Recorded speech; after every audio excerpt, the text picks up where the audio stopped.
show you how to find your recently deleted Instagram stories. If you've accidentally removed a story and want it back, I've got you covered, so let's get started.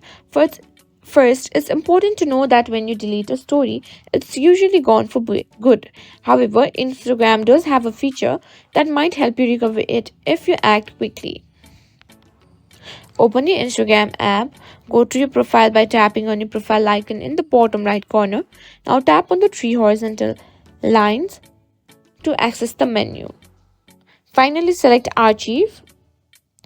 Here you can view all your past stories, even the ones you've deleted, as long as they were previously archived. Tap on Stories Archive at the top if it's not already selected. Now scroll through your archive stories. If you see the story you thought you deleted, you can easily share it again. Just tap on the story and then select three dots at the bottom right to share it. And that's it, you've learned how to find your recently deleted Instagram stories.